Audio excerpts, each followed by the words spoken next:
and comes over and gets a towel and says, "I need to wipe off all these future babies." Oh!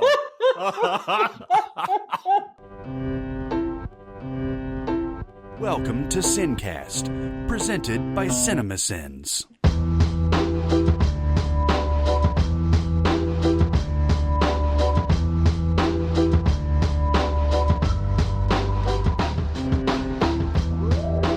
All right, everybody, welcome to the SinCast. This is Chris Atkinson from Cinemasins, joined as always by the voice of Cinemasins, Jeremy Scott. Yowza. Nyowza. And from Music Video Sins, Barrett Share. Zoom. Hey, remember when Axl Rose used to end all of the songs with something like "Yowza"? Like he would go on his vocal tangents. He's like, "Yowza." And Well, he would always outlast everybody else. That's how half of their songs got made, was him doing something fucked up and weird. And then, hey, let's turn that into a song.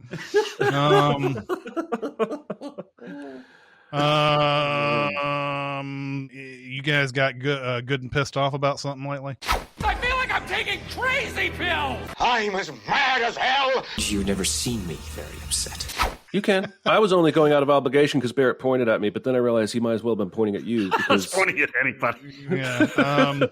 Past few weeks, I've been doing more Uber Eats than normal. And part of it is because I'm very tired of what I prepare for myself every day. Another part of it is just supporting restaurants and supporting the people out there who are, delivering food to us and everything. And so I started doing it, and I like the service pretty well. There's been from actual drivers, I think there's one time where they delivered food to my neighbor and then, didn't deliver it to me personally or whatever. But there's this one weird thing that I can't seem to get a success rate on. And I don't know whose problem it is. I don't know if it's the restaurant.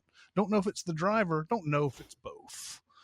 Sometimes when I'm ordering an Uber Eats, I'm like, I'd like to have a dessert with this meal. I don't do it all the time, but I'd like to have a dessert. For some reason, I have about a 30% success rate in getting that dessert. 30% success? Yes. Wow. It's not good. It's not good.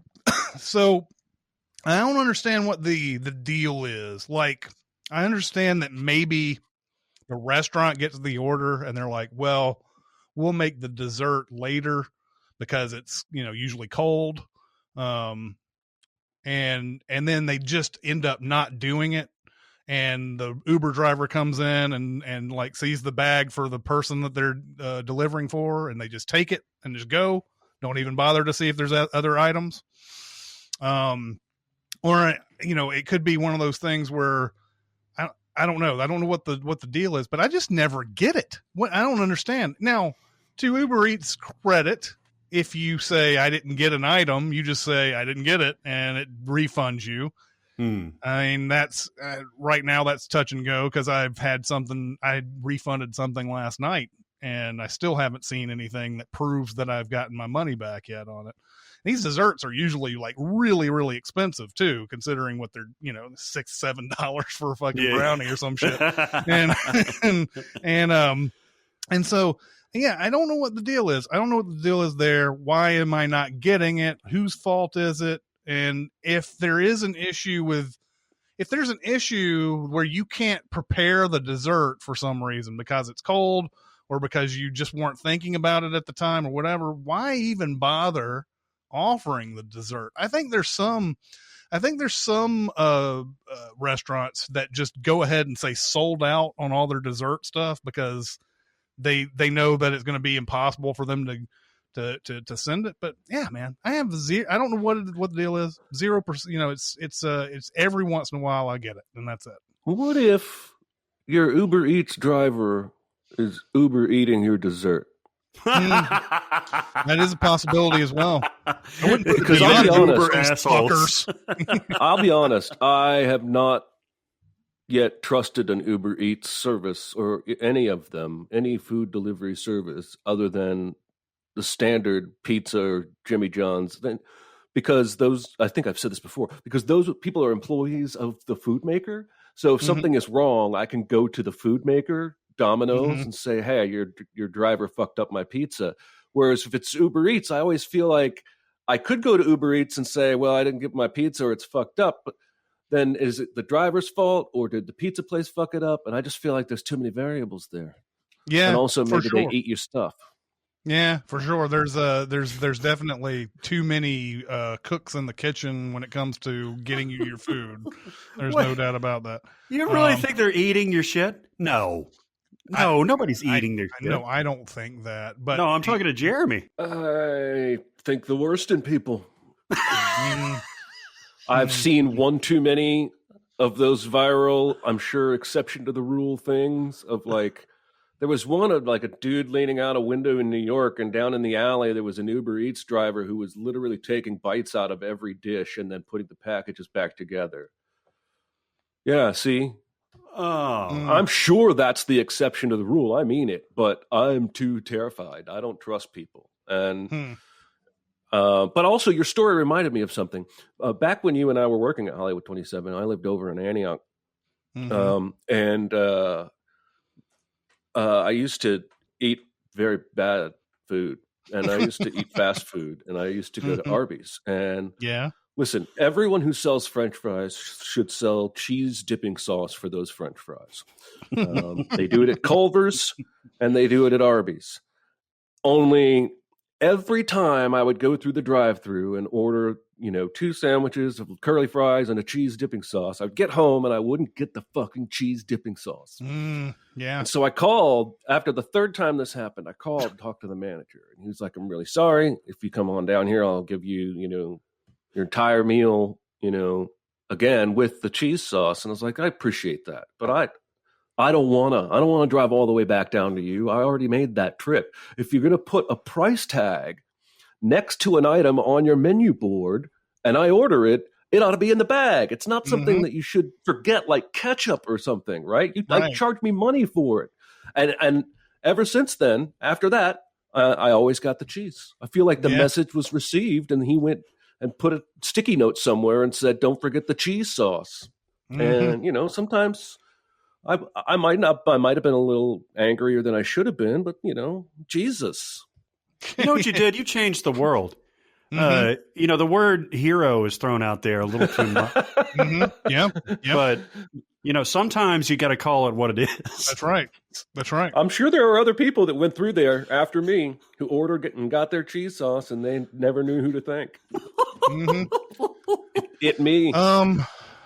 But I mean, yes, I totally understand Jeremy's reticence to use services like these, because exactly what he's talking about. At the same time, I ain't not right now going to go to a restaurant and just, I could, but I'm not going to go to a restaurant and pick up an order or anything like that for now. I mean, in a couple weeks I might, but it's just one of those things. And I just recently started this. I've probably done it now. It's probably been a month, but like, spaced. It started off slow, and then it was, I started doing it a lot recently. But it comes down to the point where you're just like, all right, I won't order dessert anymore. I understand. I get that you can't do it for some reason. There's something that's a mental block somewhere in this whole thing.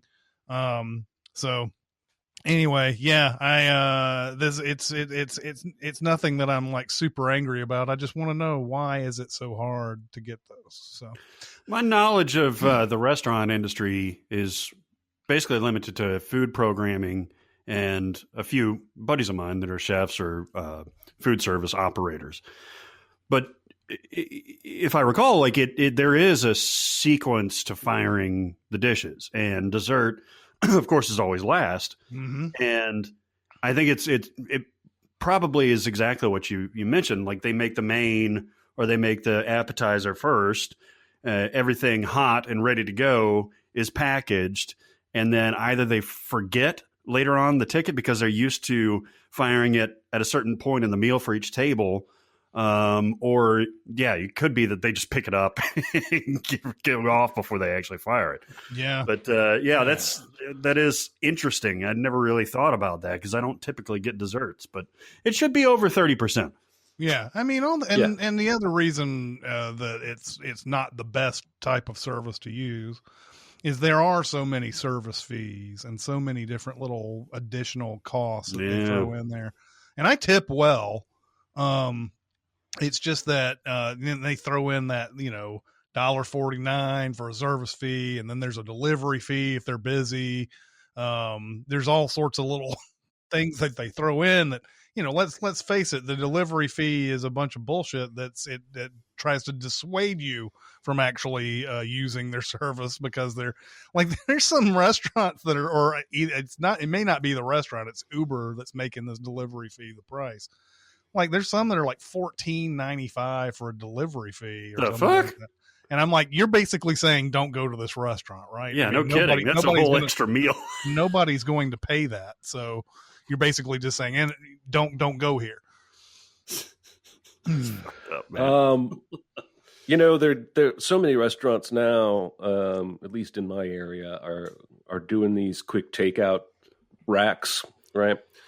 And my wife and I will do like Jersey Mike's probably once a week. And they had a table just inside the door, got all the bags with the names and the receipts. And there are 3 or 4 places that do this. Jersey Mike's is just one example. And we tip well because we understand the risk they're taking by going to work every day. But I was asking my wife yesterday, do you think they know us? Like, you think they see our name every week? And I'm sure we tip more than the average person. Do you think we're like digital regulars at Jersey Mike's? Like, they don't know what we look like, but they know our names, and like they make our sandwiches extra good or something. I don't know. I guarantee that they was interesting. Because particularly Jersey Mike's, they have usually like a pretty close knit.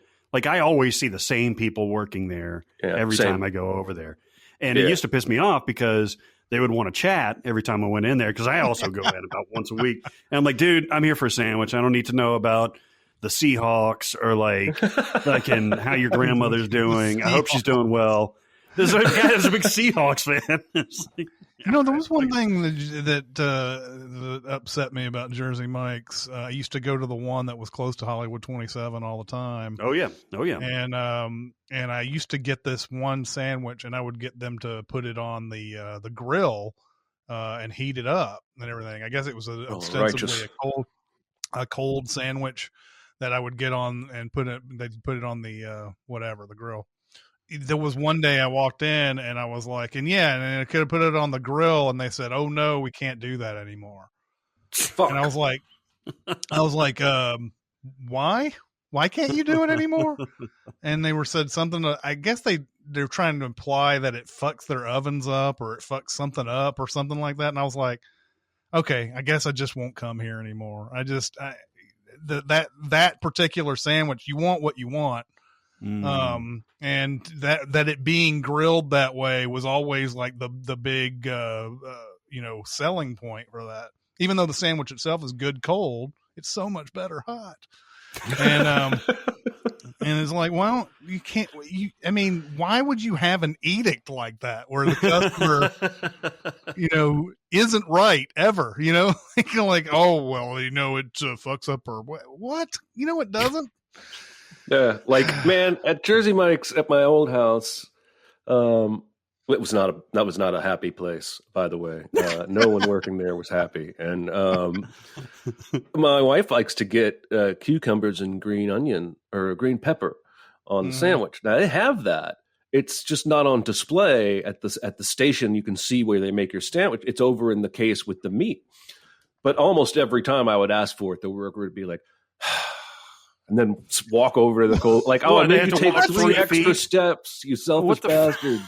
Don't put it in the case and offer it if you're not going to give it to me. Come on, people. This has turned into like all food related. Down. I'm going to pivot my rant. I was going to rant about one thing, but I blew that wad in the pre-show, and I'm going to talk about something else that's bothering me a little bit. And I'm going to say outright, the guy in question here is no hero. All right. So it when the Masters starts every year, they used to have Gary Player and Jack Nicklaus and Arnold Palmer would all tee off ceremonially. They're all old. The ball doesn't go very far. It's not about that. It's a ceremony thing. The Masters is all about ceremony. And lately they've been having, I think Arnold Palmer died, right? Yep. He did. Yeah. And so Lee Elder, who was the first black member of the Masters or of Augusta National, has been taking his place. And he this year is too old to even swing. He was in a wheelchair and he stood up while the chairman of the Masters read a nice little thing about Lee Elder and his ceremonial tee shot, which was metaphorical. And in one of the shots, Gary Player's son holds up a sleeve of golf balls like this, about breast level. And it's apparently a company he's affiliated with, Encore Golf Balls or something. And the headlines for a few days that I saw, I'm a very big fan of golf, if you haven't figured out. I watch a lot of fucking golf. The headlines were all, did Gary Player's son try to do viral marketing with the golf ball sleeve? That was the headline, and I saw it in several places. This morning, the headline is, Gary Player's son has been banished from Augusta National for life. Now, this is not a good person, all right? This is a guy who 2 years ago was busted for a scam where he was trying to take money from people, claiming he had housing for them during the Masters tournament, but he didn't. I haven't dove into that. I'm just saying, even his brother came out today and said, this dude's embarrassing to our family. The timing is not good, right? When we're honoring the first black member of Augusta National, that is not the time to hold up a sleeve of golf balls and advertise. I get it. I just want to point out the entire fucking tournament is populated with people who are advertising with their hats and their balls and their clubs and their bags and their shirts, and we have no problem with it. So there's a little hypocrisy here. Even in the ceremony, even in the big finish, Matsuyama's wearing a Srixon hat. And I guarantee you that company's executives were overjoyed how much screen time their logo got, in a very commercial dollars and cents kind of way. And I just think, I've been to the Masters. I think the ceremonial stuff is awesome, and it largely makes for a cool event. But I think in many ways, they're just a little too stuffy for their own fucking good. And you ban that guy for life if you want. He had bad timing, but you turn a blind eye to all kinds of on-camera marketing, stealth or otherwise. It's just a little shady to me. So. Well, and not exactly related to your rant about the golf balls, but you're talking about how the Masters are stuffy and everything. Like they have control over everything about how that event gets broadcast and everything, and it makes it confusing and weird for a lot of people who want to watch it. Like it's like, oh, well, we've got it on Paramount Plus for the morning, but it'll be on CBS in the afternoon. And for a fact, CBS wants to play that whole thing. They're not sitting there going, boy, I really wish we could play, Young and the Restless again or whatever. They're not sitting there doing that. They just, I don't understand. I've never understood that kind of control. Like, it's almost like they're doing it just because they can, and it's not really have anything to do with their product whatsoever or anything. It's just that they love having that power to do that. Yeah. And because that makes no sense. You're going to lose money by doing that. They don't even care. You remember when that prominent lawyer woman 10 years ago or so tried to cancel the Masters because they didn't have a female member at Augusta National. Right. And she went after the sponsors. And so before even any sponsors could pull out, Augusta National was just like, fuck it, we'll do it without sponsors. And they did. Yeah. They don't need money, man. They don't need any money. Yeah, they don't need money, but I'm sure that there are a few people on their board who are like, God damn it. Why do we have to be like this? Because of three assholes over here who want to do this. Yeah, it's crazy. It's crazy. That's interesting. I hadn't heard any of that stuff, so that was brand new information. Did not realize Gary Player even had a son, but he's got two at least, and one is embarrassed of the other. I have a happy rant, and it'll be very quick because it's almost a recommend, but I wanted to put it in rants because I think it goes a little bit deeper. My family and I have been watching a show called Black Lightning recently. I don't hear this show being talked about, certainly not as much as the other CW DC shows like Arrow and Flash and Supergirl and this Lois and Clark inversion, Superman and Lois. And I think it's because they usually have crossover events, right? They have the Crisis on Infinite Earths and things like that. Black Lightning is in season 4, I believe, right now. And my son has been wanting to watch it for years, but not years, but for a long time. And my wife said that it was too violent for him. So I was like, let's all watch it as a family and we'll see. Man, the show it's not addictive in a regular superhero show way. It's addictive because it shows a completely different side of these superhero stories. It's almost an entirely African-American cast. It is a superhero that I didn't know anything about, Black Lightning, and his daughters both have super powers. One is thunder and one is lightning. Jefferson Pierce is the main guy that's Black Lightning. He is the principal of the school, and he is out to subvert all the stereotypes of young, angry black men. There is drug use. There is gang violence. There's some heavy shit in here.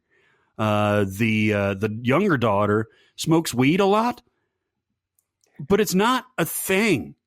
It's not a thing on that show. Like she'll make a crack like, man, I need to smoke less weed. And it's not like the show is impugning her for doing it. She's a regular 17-year-old, and regular 17-year-olds smoke weed. And so it's a very different look on this sort of societal impact, and as it dovetails into the superhero stuff. And I like it, man. I like it when shows like this, serial stuff like this, goes deeper than the average superhero drama. Now, to its credit, Arrow did this when it came to drug addiction, when it came to relationships, when it came to family. It was very complicated. It wasn't just a regular shoot 'em up, fire an arrow into his neck type of show. And Black Lightning is exactly like that, except it's also a standalone. It doesn't rely on cheap crossovers. Supergirl doesn't fly in and be like, "Hey, BL, you want some help?" And then fucking and fly off. And he's like, "Thanks, Supergirl." No, it's on its own time. It's also got one of the best villains ever. This guy, Marvin Jones III, who is albino, but terrifying. He plays a character called Tobias Whale. And anyway, I'd like to recommend this and rant about how shows like these are trying to subvert superhero tropes and story tropes and really showing you a black perspective from the ground up. It's awesome. So yeah, that's my happy rant. I've been trying to talk about that show for a long time and I always forget. But we're still watching it, man. It's on Netflix and then CW airing live. So good stuff. All right. Awesome. Right on. Right on. It becomes like, a prelude to our recommends and warns and everything. A prerequisite to warn. Yeah, exactly. Our main topic today is, which director would you like to sit down and watch a movie with? Who do you think might give you some insight and be a great conversationalist during that movie and get really down deep into all your favorite movies and everything?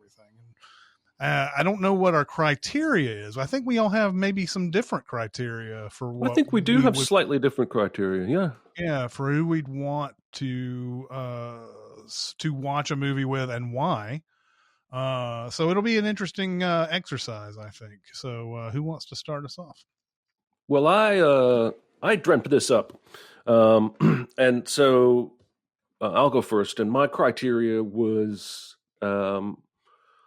more trying to match a modern director with something stylistically from the past that I would like their insight on because of a loose connection in tone or style. So Edgar Wright, to begin with, is a very unique filmmaker, and he's a very unique style.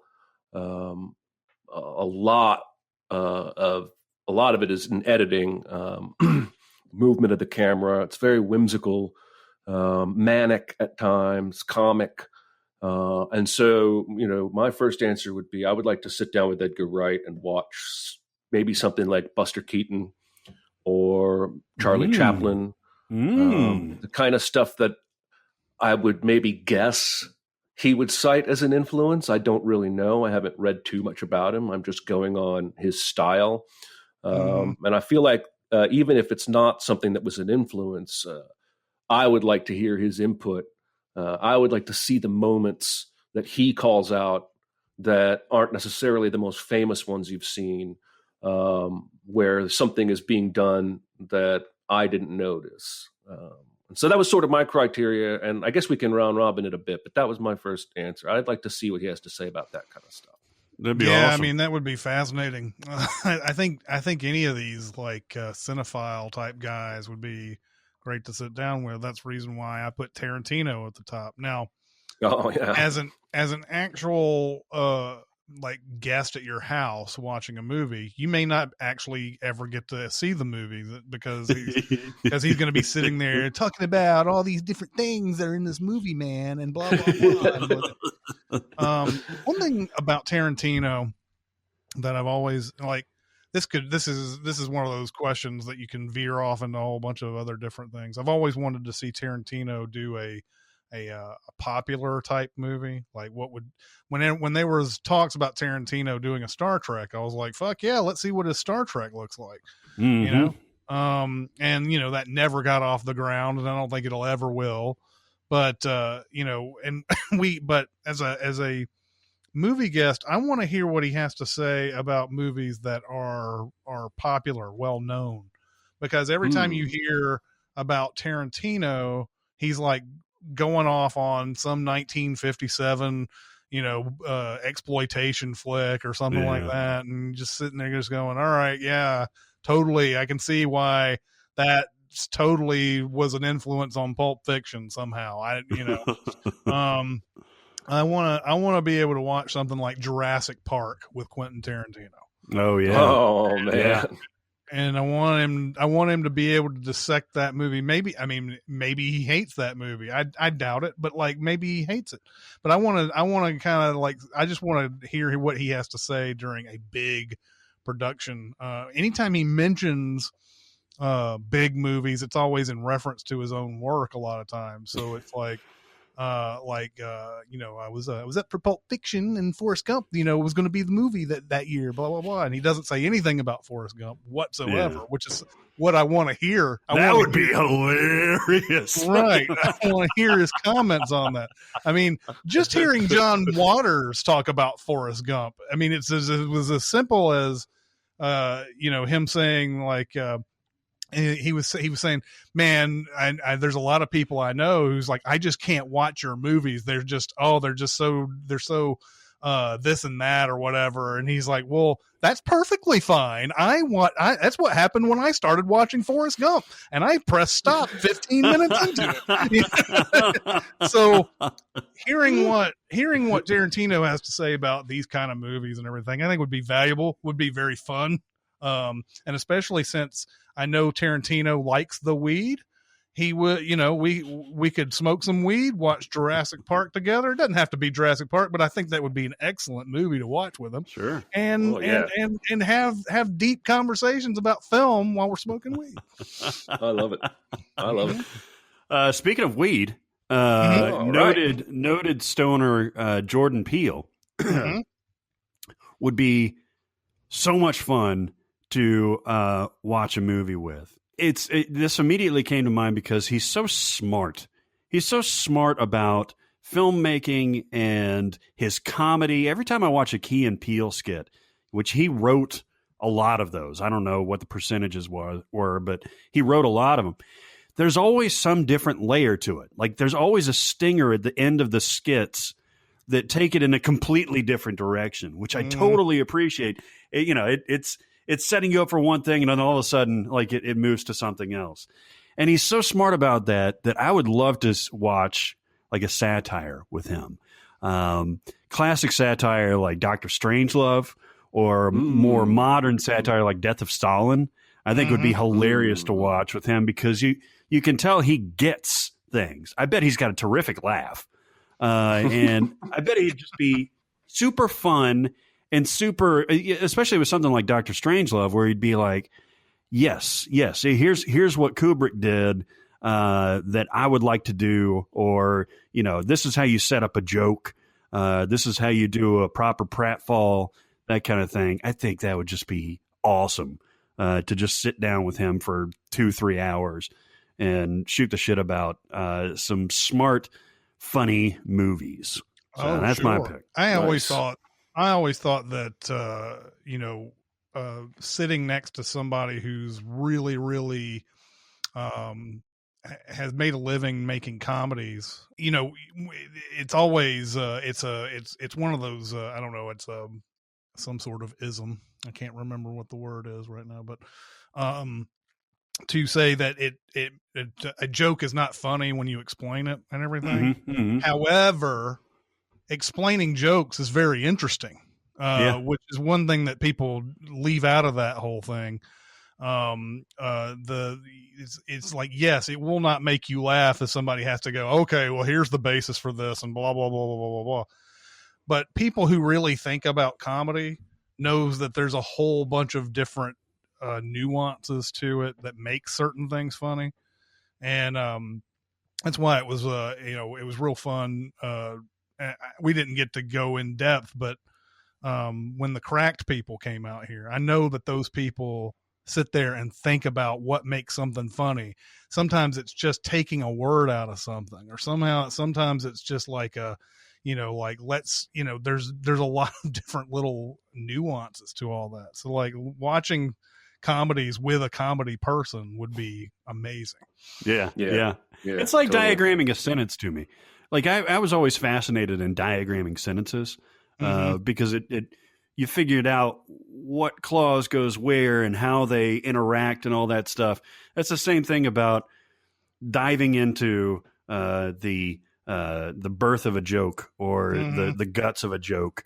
Is it probably makes the joke you're studying unfunny, but it also breaks down why it's funny, and you can use that for different things later on. And that does appeal to me. I totally agree. You guys know the Shazam director, is it David Sandberg?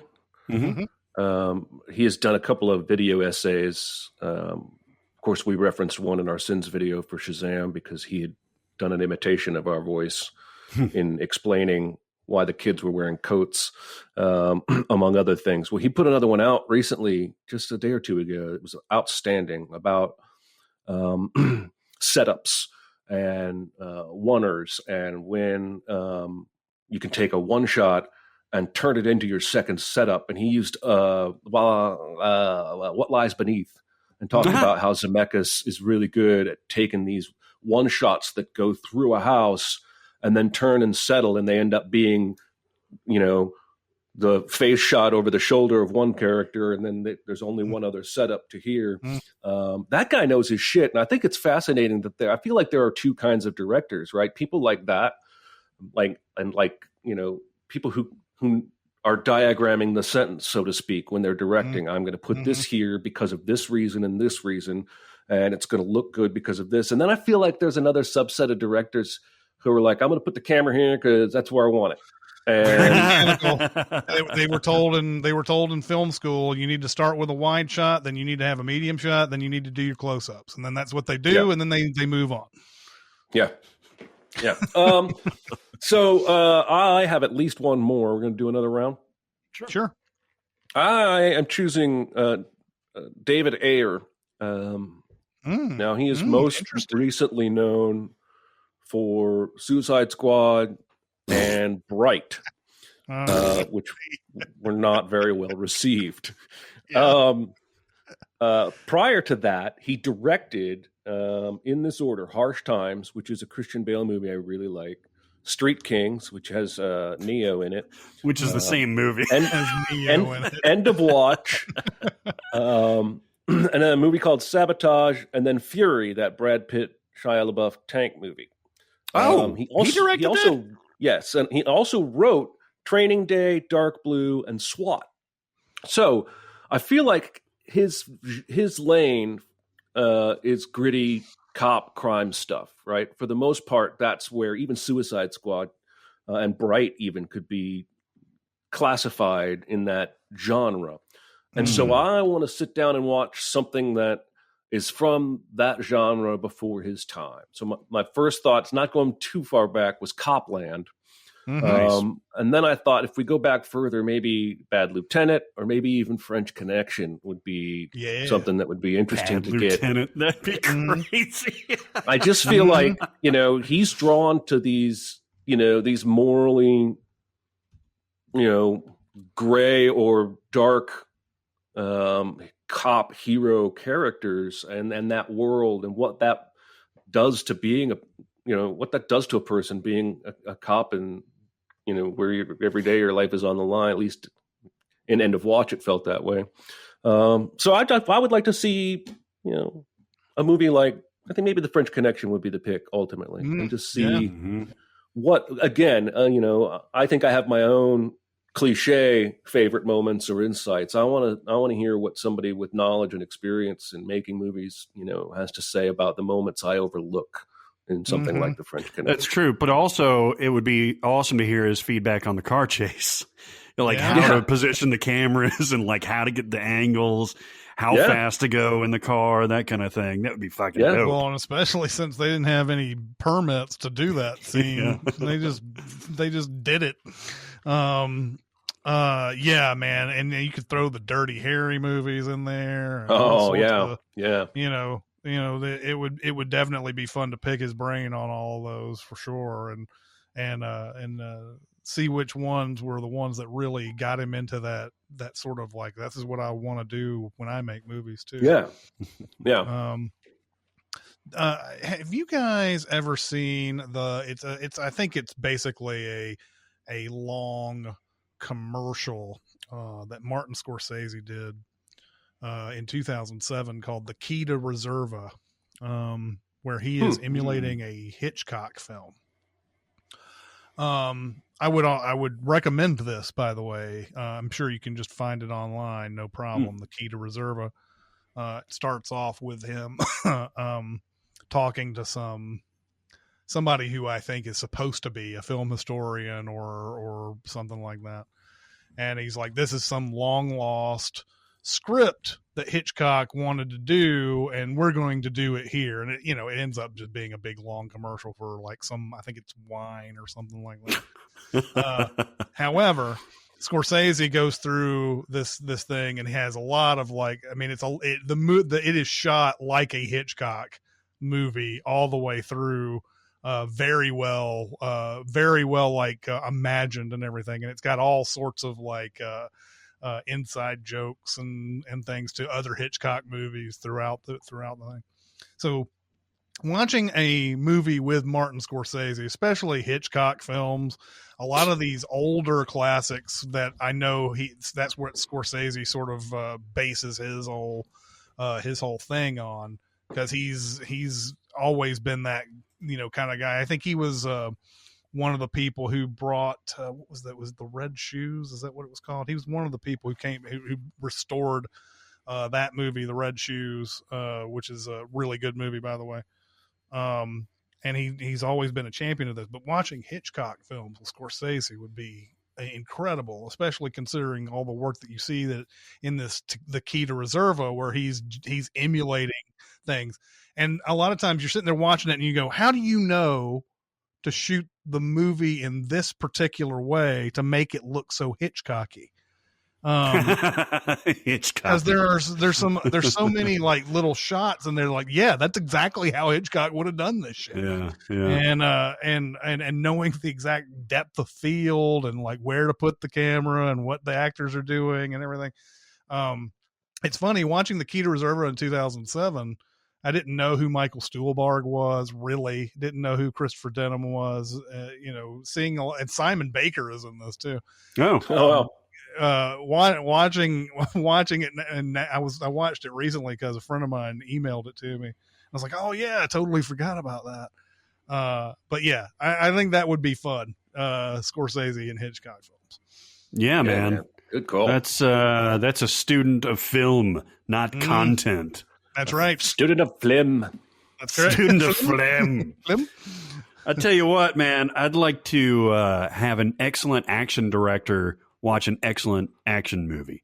And I was thinking about this, female directors specifically that were excellent at action sequences. And Catherine Bigelow was the first one that popped into my mind. Yes. You cannot get more tense action, except maybe being in the real life one, but the Osama bin Laden raid in Zero Dark 30. You can't get more intense, dramatic action than 90% of the Hurt Locker. Oh my God. No kidding. Jesus.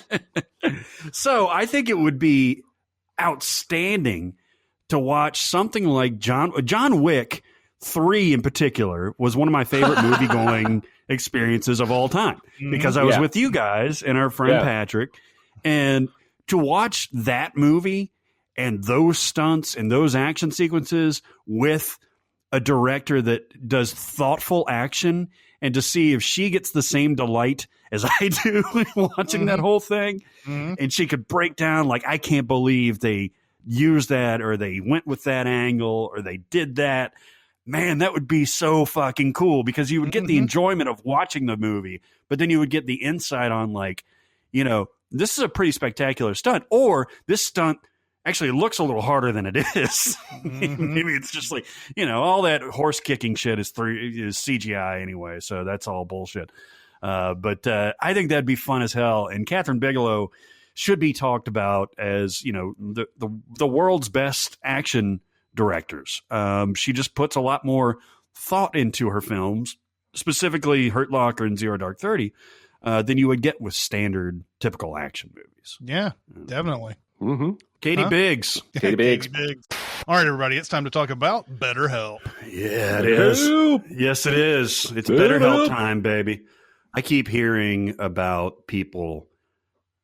Sorry, it actually makes me a little emotional. I keep hearing about people that have listened to us or have watched a few videos where we've had BetterHelp integrations, and it takes them sometimes a long time, but they end up signing up, and they end up thanking us, and they end up thanking, the service and everything.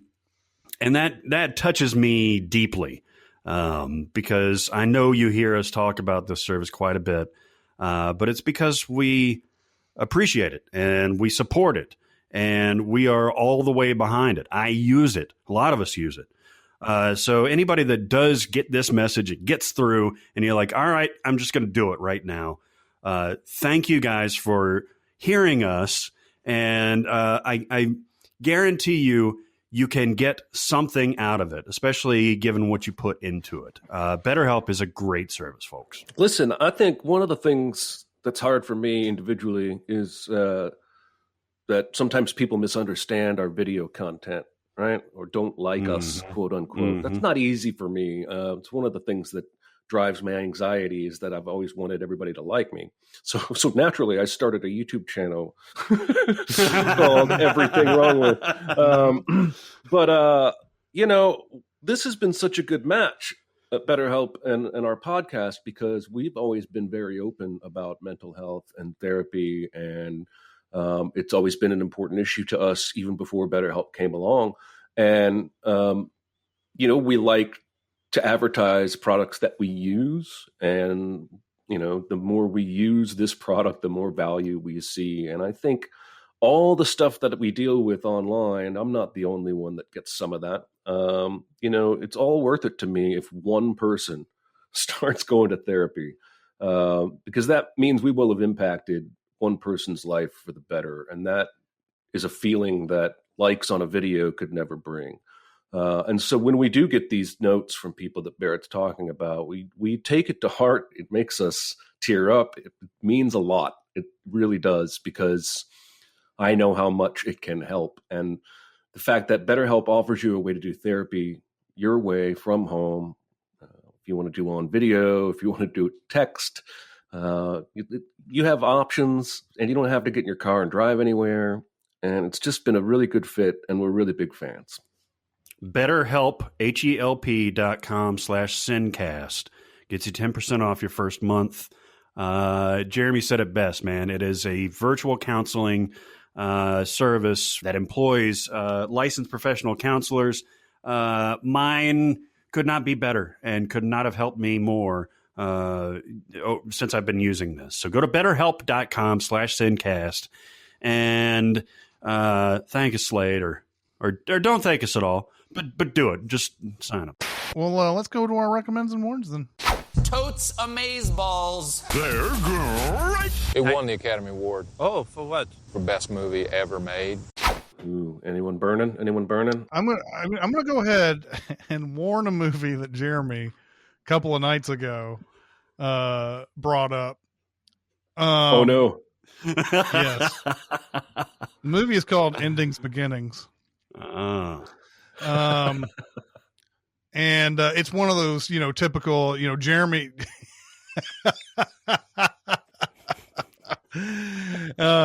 It has its charms, I will say. Two in particular. That's right.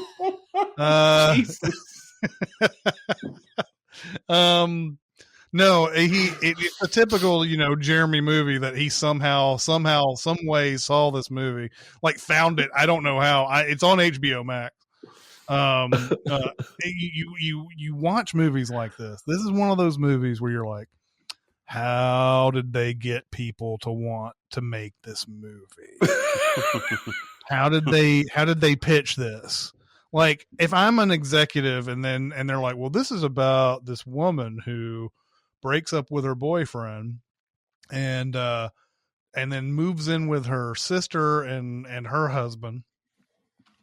And she wants to try to find a job in the art community, and she needs to be alone. But the problem is she runs into both Sebastian Stan and Jamie Dornan at this party, and they just so happen to be friends.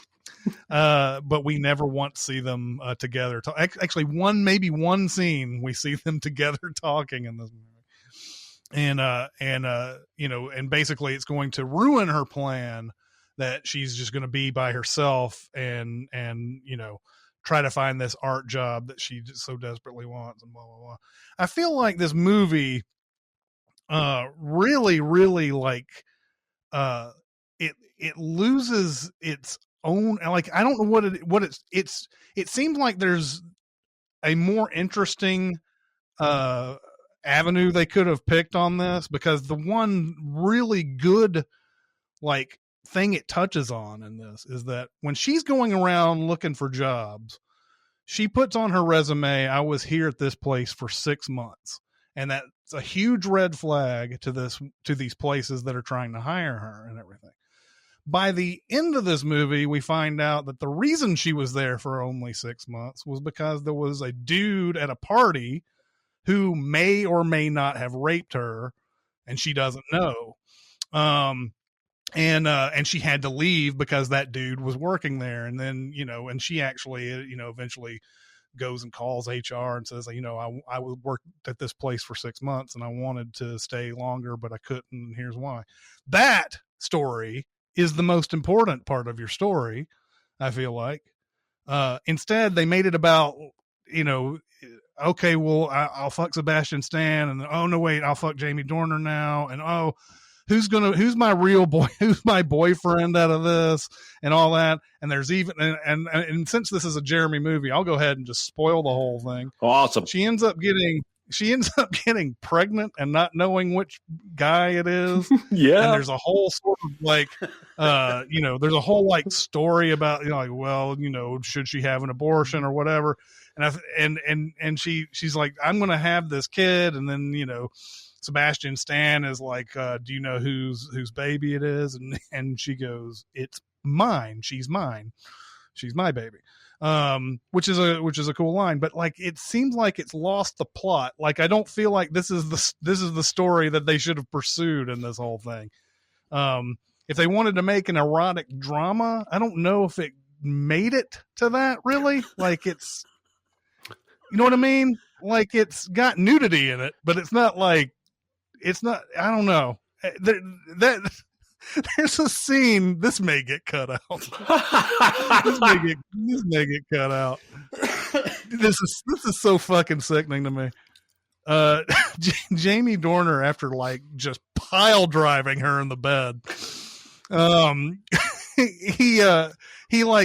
can see that he makes a concerted effort to pull out, and he goes, I'm sorry about that, and then comes over and gets a towel and says, I need to wipe off all these future babies.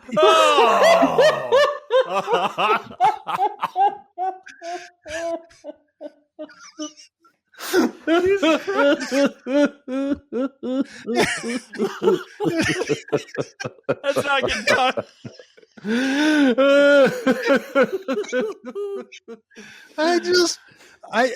It feels like to me that there was a real story here, but they didn't know where to go with that, which to me, I felt like that was the most important thing, was the reason why she left her older boyfriend, her boyfriend that she broke up with, the reason why she left him, the reason why she tried to move, the reason why she did all this stuff.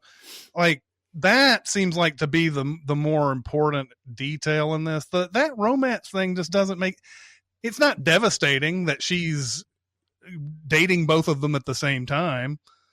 There's nothing to it where you're like, oh my God, she's really like, you know, this is bad for their friendship, because you don't give a shit about their friendship.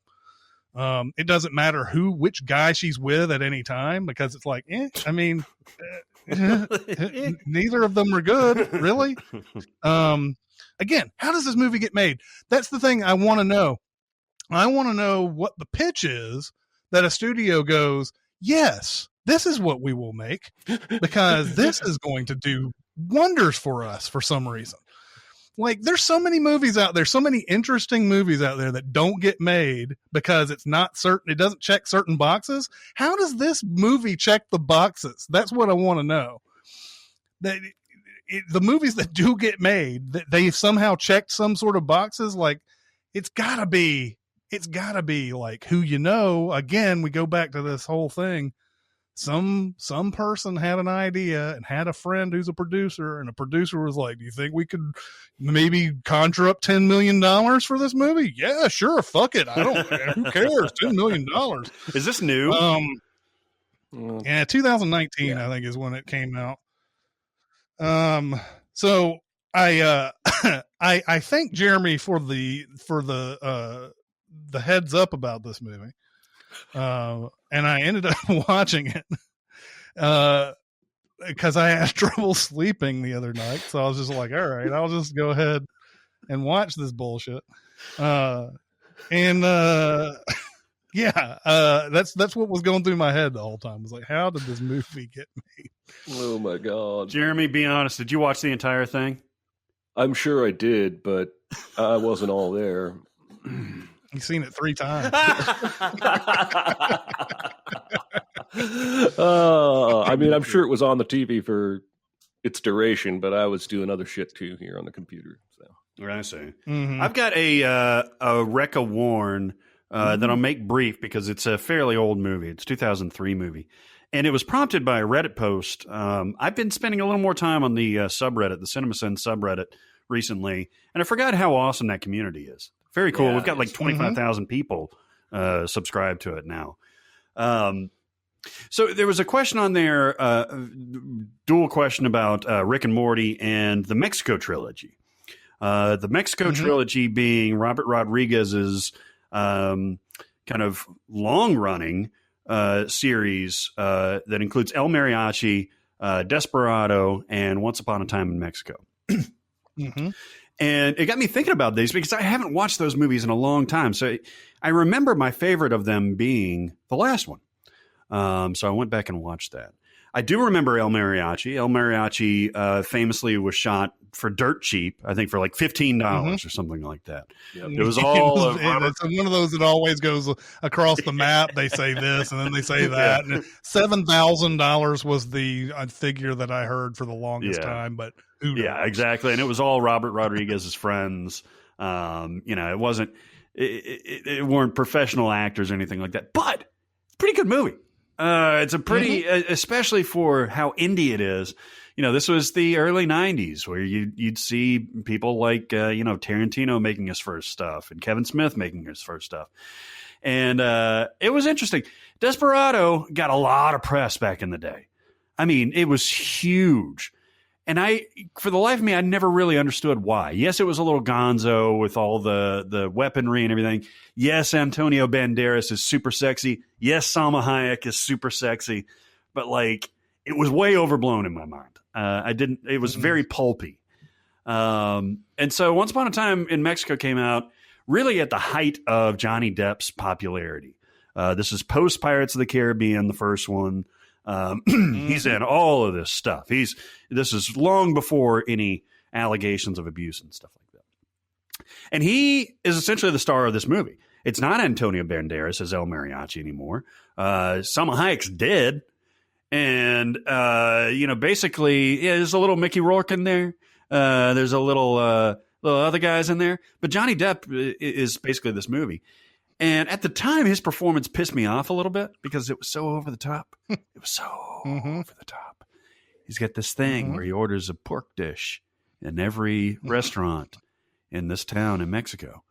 And when he gets the one that's perfect, he goes back and kills the chef. And I'm like, and he tells Cheech Marin, he's like, this, and Johnny Depp, this pork dish is so good. I'm going to go back and I'm going to kill that guy. And it's just like, what the fuck? And he's a CIA agent and it's just all over. Well, and there's that over the top line. I think it's to Danny Trejo where he's like, "Are you a Mexican or a Mexican?" That's right. Yes. But going back and kind of being more removed from the performance of the day, because as we've seen, Johnny Depp's performances have gotten even more bizarre over the years, especially Tim Burton stuff. It's a fun movie. It's not great if you watch it through the Planet Terror lens, another Robert Rodriguez film that was in the Grindhouse double feature, and you take it for what it is, you'll enjoy it a lot more. Don't go in expecting Sergio Leone or that kind of thing, because it ain't that. Even though I think he's trying to do the good, the bad, and the ugly. It's a little overcomplicated. It's a little pulpy, but it is fun. It is fun. So I would recommend it. Warn it. It's fun. It's fun. I remember. So I saw Desperado first. Even though I had read about El Mariachi. And when I watched El Mariachi, I remember thinking, oh, it's the same movie. It's like Evil Dead and Evil Dead 2, right? And I only saw that the once. I think I saw Desperado again once, and I know I saw Once Upon a Time at least once, but I, like you, I haven't gone back to him in forever. I don't know that I will. But I'm intrigued to at least see a few minutes of this Johnny Depp performance just because of how you talked about it. It's fascinating. And again, when you go back to it, having seen Depp just kind of go really weird over the last few years, it seems muted in comparison. It seems charming in comparison. And I have to say, I am not a huge Robert Rodriguez fan. I like more about what he's trying to do than I actually like what he does. It's almost like Justin Timberlake for me. I don't love his music, but I love everything about him. This is probably my favorite movie from him. Maybe From Dusk Till Dawn. I'm trying to think. From Dusk Till Dawn. I'm trying to think if there's a movie aside from Dusk Till Dawn that I really, really like. Do you like the Spy Kids? I mean, No. The first Spy Kids is okay, I guess. I didn't like the other two. Oh, terrible. What? And what? I sneezed and said they're terrible. Sorry.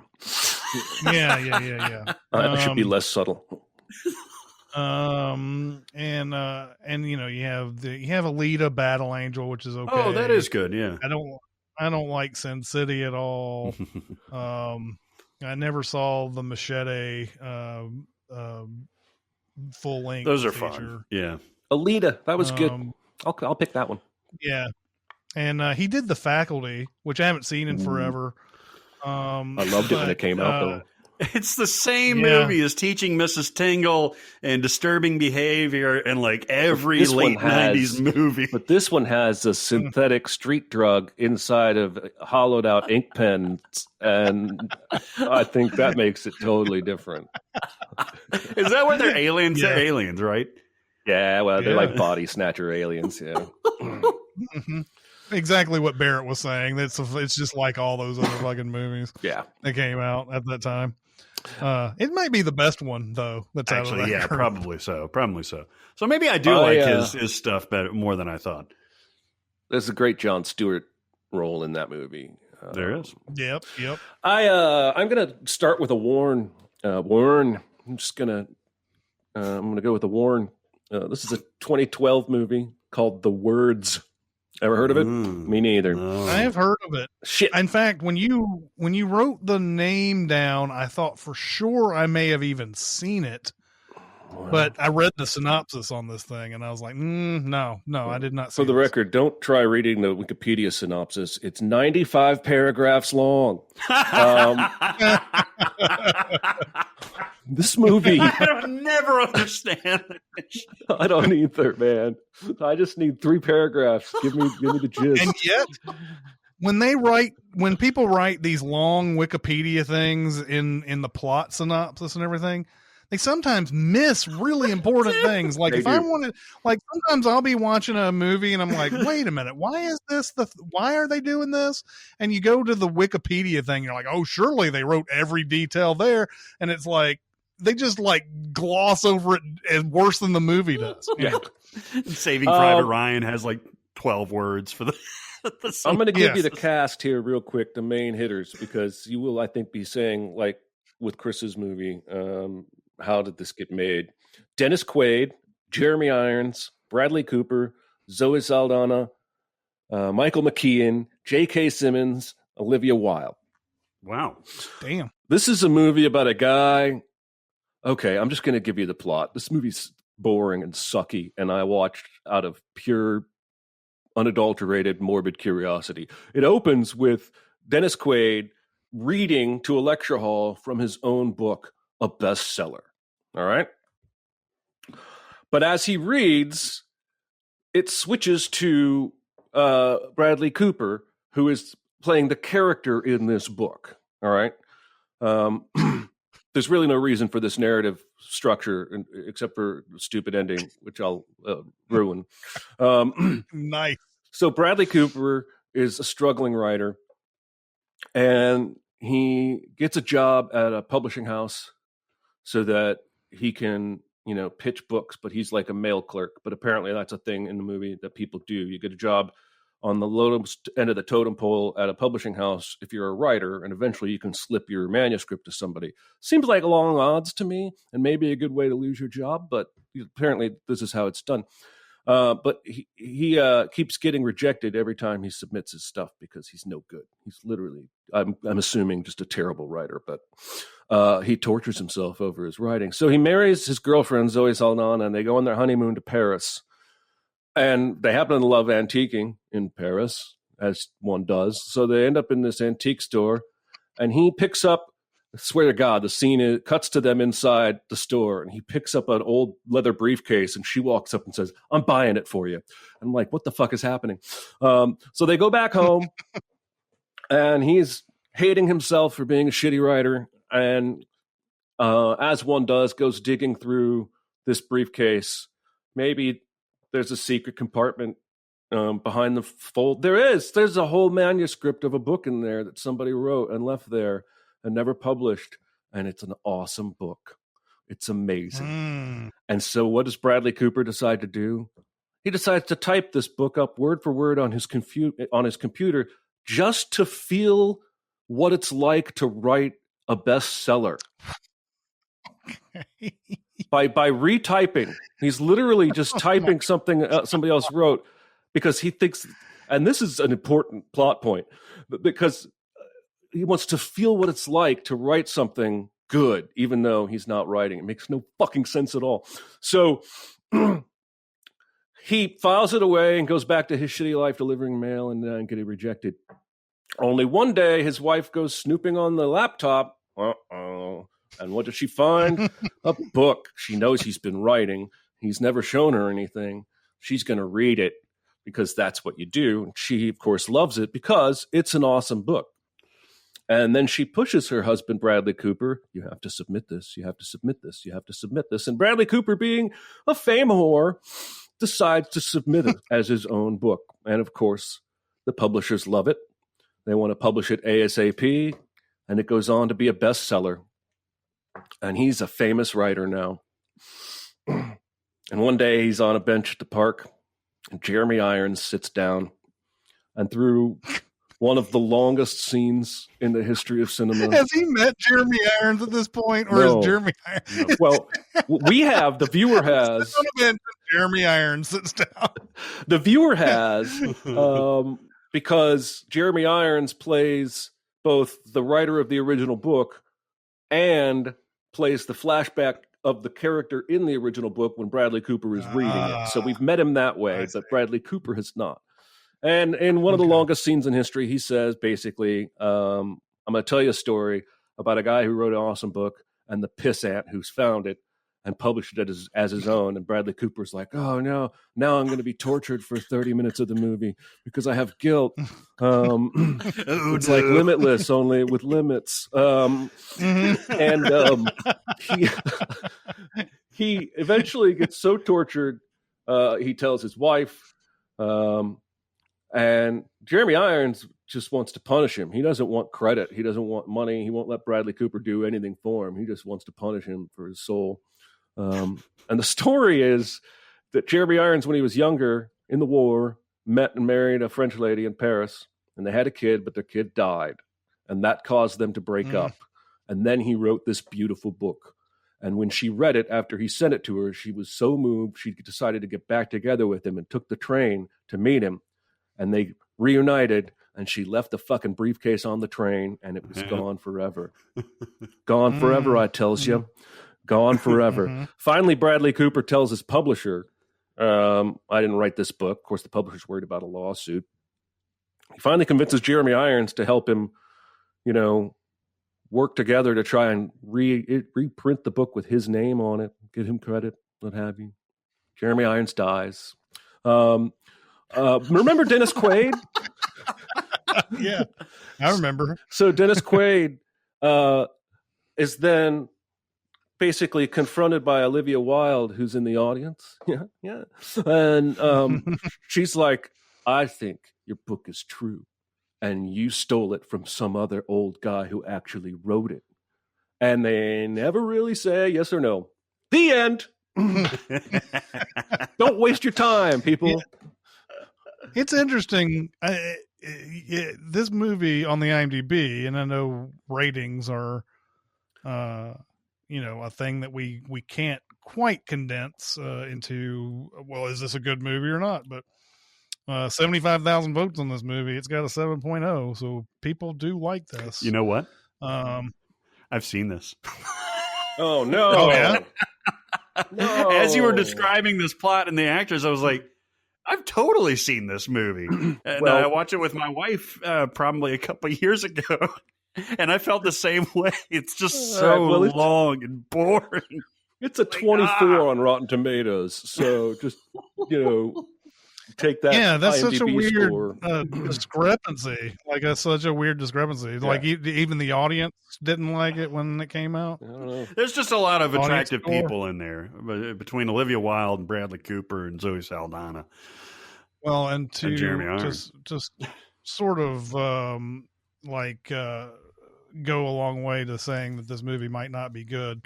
Barrett just said it was so long, and it's an hour and 42. Oh God! Well, I'll tell you what. I am terrible about judging those because I felt like Once Upon a Time in Mexico was fucking long, but it's just over 100 minutes. I'm like, Jesus Christ. Sometimes movies are like that, Yep. man. So even enjoyable movies. Sometimes you're like, God, this is taking forever, and then some movies are 3 hours, and you're just like, whoa, where did the time? How go? long was So, the words again? hour and 42? Jesus not long. Christ! Yeah, it's not long at all. With credits, it's probably an hour and 36. I tell you what, no, you're absolutely right about that scene in particular. That one where Jeremy Irons sits next to him and just decides to like torture him. And you're like, you're legitimately going, is he ever going to tell him who he is? God damn, this is taking forever. All right. I'm gonna recommend a very, very, very light documentary called The Last Blockbuster. I don't know if you guys have seen I it or haven't. I not. want to though. I'm all about this kind of stuff. Yeah, it's a nostalgia trip, and it's interesting to see. There's this one Blockbuster that's in Bend, Oregon. I was kind of interested in this being the last Blockbuster, quote unquote, because a year or two ago, I remember there being talk about there being a couple left in Alaska. Yeah. And John Oliver did a thing where he sent a bunch of Russell Crowe memorabilia to one of them, to help them out or whatever. And in this documentary, it's like, nope, even all those have closed at this point. Now it's just this one in Bend, Oregon. And it goes through the history of Blockbuster, how it started, what decisions they had to make at the time. And there's a bit of an argument as to whether Blockbuster really did start going out of business because they weren't doing Netflix things or trying to compete with Netflix, or if it was just because of a lot of other financial things that were happening around that time. I think some of the people who worked at who worked in the corporate Blockbuster seemed to blame the financial crisis in 2009 for all this, and or 2008, I guess. But it's really focused on this one store in Bend, Oregon, and it shows the people who worked there. It's this one woman who's basically like worked at this one Blockbuster for 15 to 20 years or something like that. I don't know how long it's been, maybe longer, maybe 25. There's people who still, come out and rent videos. It's a weird thing to think about in this day and age. There's people who, but of course, now that that this one store has become such a media darling, there's people coming from all over to want to this one Blockbuster. But it's a lot of celebrities and everything talking about what they used to do with with their trips to Blockbuster, and how they would plan a date night and how they would do this and that, talking to workers and all the things that they would do when they were working in a Blockbuster. You got Kevin Smith in here. You got Joseph Gordon-Levitt's in here. Not Joseph Gordon-Levitt. It's not him. Shane West. Devin Sawa.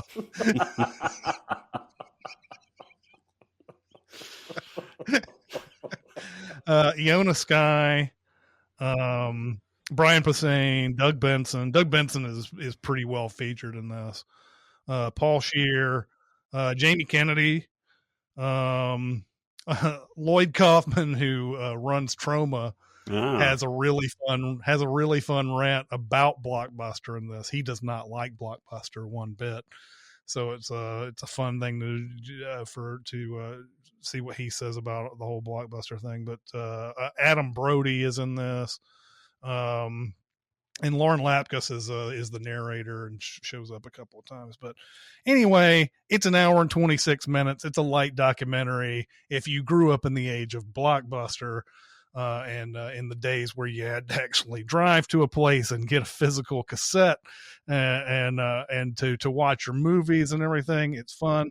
I think some people go a little too goddamn overboard about their nostalgia about these video cassettes, though. There's one guy who's like, he's like, oh, it was so fun to close that case and hear that snap and everything. And it's like, okay, look, we've gone too far. Yeah. We've gone too far with this nostalgia when we're talking about how great it was, like when I had an orgasm closing the case of my video cassette, like, because we all know that didn't happen. So anyway, it's good. I would recommend it. I worked at Blockbuster for a while. How long did you work there? I worked at 3 different ones. In college, I worked at the one in Kankakee, Illinois for roughly 8 days. The second time I tried to switch with somebody else so I could go to a concert, I was fired. Unceremoniously, because I didn't care enough about the job, even though it was fucking Counting Crows, man. I had to go. And then after college, Jones and me. I worked at a Blockbuster down in Fort Oglethorpe, Georgia, which is near Chattanooga. And there was a guy there who had a scam that he would break PlayStations, and then the company would have to order a new one because we rented out PlayStations. And for whatever reason at the time, the policy was throw that broken shit out in the dumpster. And then he would go collect all the broken PlayStations from the dumpster and take them to the local guy, Fix-It Man electronic shop, and say, make me a whole working PlayStation out of all these parts. It's quite the scam. He did it 3 times. And then I went to Inglewood in East Nashville. When I first moved there, before I worked at Hollywood 27, I worked at that Blockbuster for probably 6 months. Nice. Doing only appropriate things in that block. I was by then I was assistant manager. So, I had keys to places. I had 2 diametrically opposite experiences at my local Blockbuster in Green Hills. The first one was where my older cousin was working there, and he would give me all my shit for free. I'd just get up there, and he'd just like, thank you, sir, and basically, go along your way, which was awesome because I could, I was underage. And at that time, Blockbuster was pretty hard on carding you for rated R movies, which is fucked up to me now. But, it was the case then. So I could get whatever the fuck I wanted. Obviously, they didn't have any porno, but you could get close. You could get Flesh Gordon or something like that out of there. And then, so he left.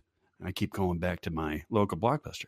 I'm 16, something like that. Can't rent rated R movies. So I borrowed my buddy's account. And sometimes I didn't have his card on me. So they could look it up and that kind of thing. They're like, what's the last name? And it just happened to be his last name was Schaefer-Knocker. Nice. And so they were like, can you spell it? And I was like, no. I don't know. This is supposed to be my last name. I should be able to rattle this shit off in no time. And I butchered it. I was like S7Q3, something like that. And they're like, go on. That's so awesome. That's so you've seen that Simpsons, right, Barrett? The one where Homer is he's sent a package to Mr. Burns that he doesn't want him to see, and so he goes to the post office and dresses up, puts the mustache on and a top hat and shit like that. And like he goes, "Hello." Yeah. Yeah. He's like, "Hello. I believe you have a package for me. It's under Mr. Burns." He goes, okay, Mr. Burns, what's your first name? I don't know. Man, I was completely hosed in that moment. I was like, you got me. That's amazing. Man, in college when I worked at a three screen, I had the sweetest get-up set up with the Family Video store manager. Family Video is a Blockbuster competitor that was in many ways superior. We didn't jerk each other off, no. I would give him free movies at the theater, and he would give me free rentals at the video store, and that was a win-win, baby. And and they had porn, right? I don't know. I wasn't renting that at that point. Family Video? I think they did. I was going to a Christian university. I wasn't trying to like. I mean, I would have watched it, but no, this was like the. I'm just saying, Josh and I would rent movies every week. We'd get 3 movies every weekend for free, and then just binge. Almost always bad movies. Like, let's find the first movie Ben Affleck's ever been in, and we found it. It's awful. Isn't it School Ties? Maybe that's the first one he was ever in. I think it was called Glory Days with a Z.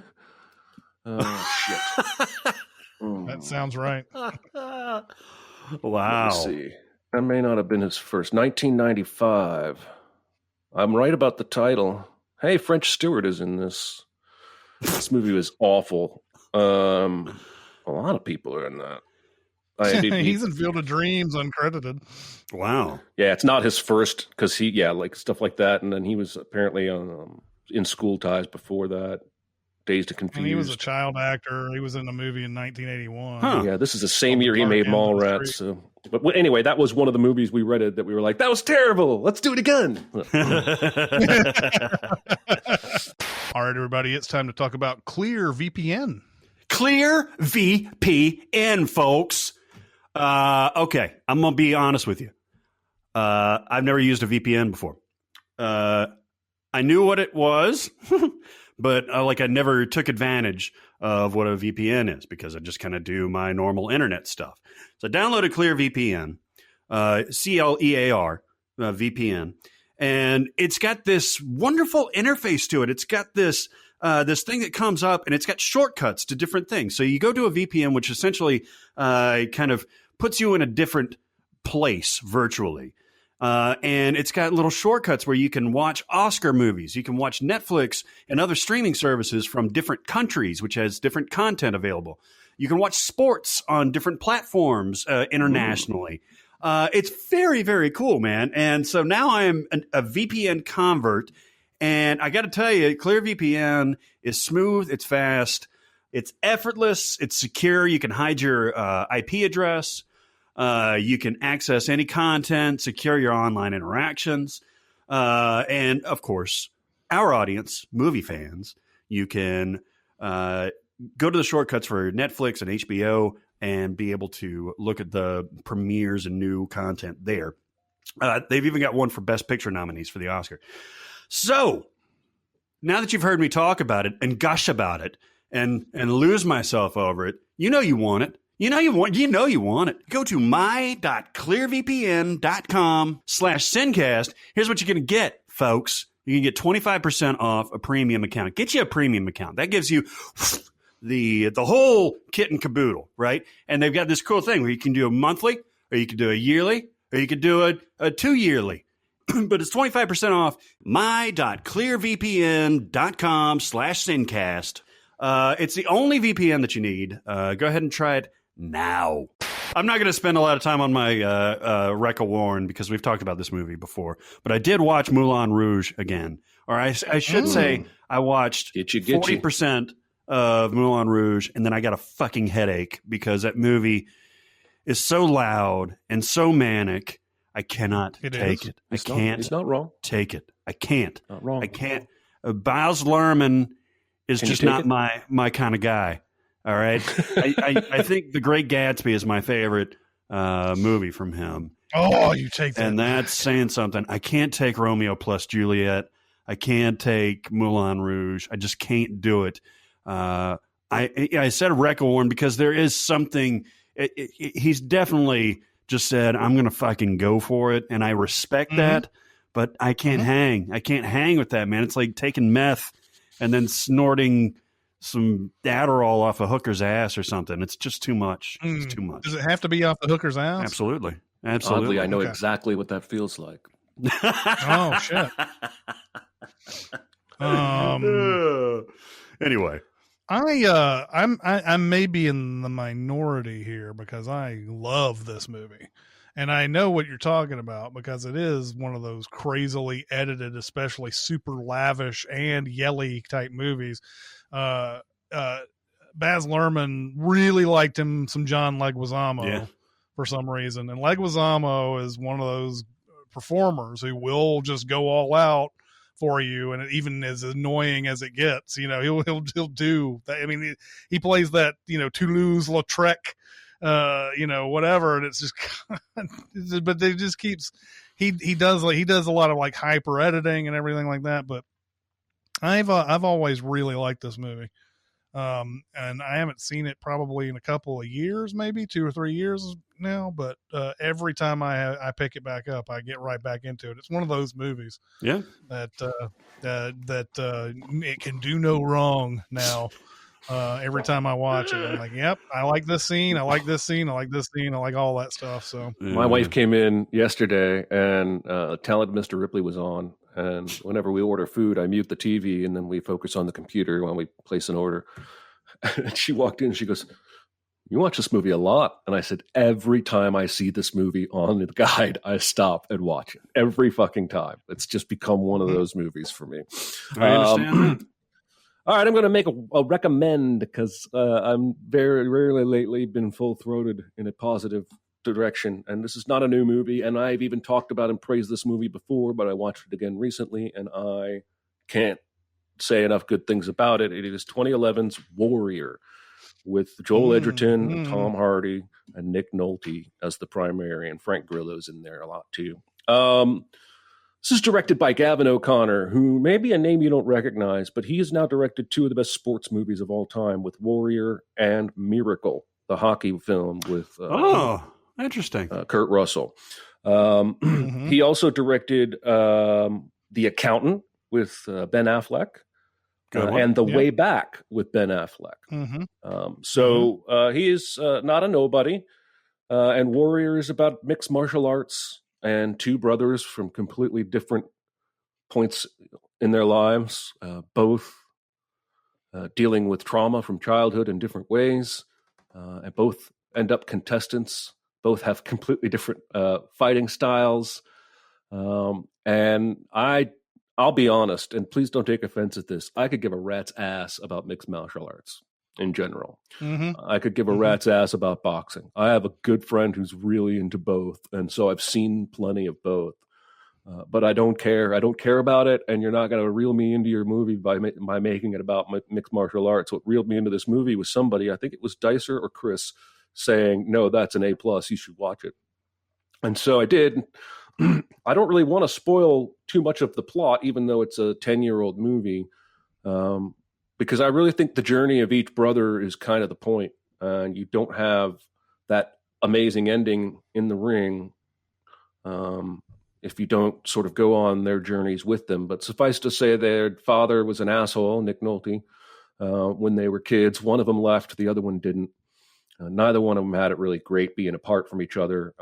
And this movie's about healing pain, man. It's not as much about mixed martial arts as it is dealing with the trauma in your life and dealing with your own decisions. Tom Hardy's character has different turns as both hero and bad person, depending on how you view his actions in the past via the flashbacks. I don't know if you guys have you seen this, Barrett? Yeah, okay. They got all swole for this, right? Like both of them. Oh yeah, Edgerton and Hardy got like fucking ripped. They're genuinely beefed up for this, and I honestly think you could put. I don't want to name names, but you could put 2, C-level actors in these roles and make this movie, and it would probably be solid, decent. But it's the acting of these 2 guys that really pulls you in. And Tom Hardy hardly says anything the whole movie. Like most of his performance is silent, quiet. Anyway, I can't say enough about it. I really think everyone would dig it, and I hope you will watch it. I recommend 2 thumbs up. It's an 8.2 on the IMDb, by the way. This movie, and a 83 on Rotten Tomatoes, and available on Hulu. Yeah, I haven't seen it since the Thursday night before it came out. Watching it at Hollywood 27. I need to rewatch it. But I do remember afterwards thinking, man, that was a fucking good movie right there. What if they put Jai Courtney and the other guy that looks like Jai Courtney and Tom Hardy? The best. They should. I'll tell you what, who steals this movie in one scene is Kevin Dunn. He plays the principal at the school where Joel Edgerton works. And in the beginning of the movie, Joel Edgerton is doing underground mixed martial arts for extra money because he can't make enough as a teacher. And he gets found out and the school fires him. Kevin Dunn fires him. But by the end of the movie, Kevin Dunn is like the dad in That Thing You Do. He's come full circle and he's watching the fight on TV and he's jumping up and down going, he did it! He did it! Oh my God, he did it! And it's heartwarming as fuck. To recap, Barrett Recca warned Once Upon a Time in Mexico, the Robert Rodriguez movie. It's a part of his Mexico Trilogy. He also Recca warned Moulin Rouge. I piggybacked a recommend on Moulin Rouge. This point, you either know about Moulin Rouge or you don't. You're an asshole. Jeremy warned The Words, a Bradley Cooper Thieves, Jeremy Irons book movie, and he recommended Warrior, really, really good movie that I need to rewatch myself. I warned Endings, Beginnings, Shailene Woodley. And Future Babies. Future Babies. Future Babies. She says it's creepy right after that. And I'm like, yeah, nobody ever would say that ever. Oh, Jesus. And I recommended the last blockbuster, the documentary about the last blockbuster video rental place in the entire United States in Bend, Oregon. I'm gonna watch that documentary about that. All right, let's start with this one. So questions. Question. I got something to say. I want the truth. I am listening. I always admire when actors take a role that requires him or her to play a terrible person, particularly when the actor is asked to humanize that person. What is a movie role that you admire an actor for taking? This person's answer would be Michael Fassbender in 12 Years a Slave. God, that is a great example. He is a terrible character in that movie. For sure. Samuel L. Jackson in Django Unchained is one of those characters. I think it's easy to do the villainous stuff, but this is a testament to Tarantino as well. You can see how much of a facade it is, but also how much it is, it's a part of his daily life to be this way in Django Unchained and everything, and be that, what would you call his character? Like an Uncle Tom character, right? Like, that type. I mean, to play that kind of character is tough, especially considering, how people, read into your characters and they think you are that and everything on the street. That type of thing. That's the type of thing I worry about when people play villains like this, is that somebody is like, Robin Williams in Insomnia. Yeah. You could equally apply that to 1 Hour Photo, because he did that in the same year. Robin Williams had done a lot of dramas before. But I don't know if he'd ever been the bad guy in anything before this, and he could have continued being the good guy or being the comedy guy or whatever. But I think it was this is something most actors at the top of their game won't do when they're known for being the good guy so many times. I don't know why. I mean, I feel like a lot of these people, like Tom Hanks and Will Smith and everybody, could be a bad guy and we wouldn't flinch. It's not like we think any less of them or anything, but maybe they think that same way about the people on the street and stuff like that. Well, People I'll tell on the you what, street, people still yell bitch at Aaron Paul every time they see him. And I just read yesterday that people come up to Sebastian Stan all the time and chant the phrase that's supposed to like hypnotize him.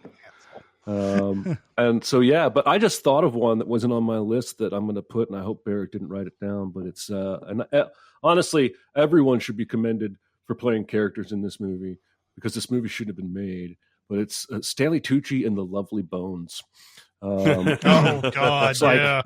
Hey Stanley, we've got a movie about a dead girl's ghost who's kind of like watching her still living family. She was kidnapped, and well, we don't go into much detail about what happened to her, but it was a creepy guy who kept her bracelet and he sweats all the time. We want you to play that guy. What do you think? And I can't watch that movie. I watched it once. I won't watch it again. But I do commend him for taking the role. Should not have been made. It's like that's a book that was written to be a book forever because of the way it is structured. It's all narration. Yeah. Throughout, it's this girl's ghost talking about all this stuff all throughout the whole book. Yep. So like when you turn it into something it's not, then it turns into something like super creepy and gross. And well, they offered that role to Mark Wahlberg, and he said no. And so they gave him the other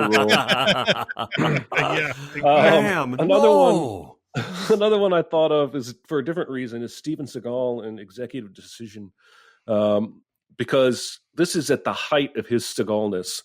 He'd made Above the Law, Hard to Kill, Marked for Death, Out for Justice, Under Siege, On Deadly Ground, Under Siege 2, and then he makes a movie where he dies in the first 10 minutes.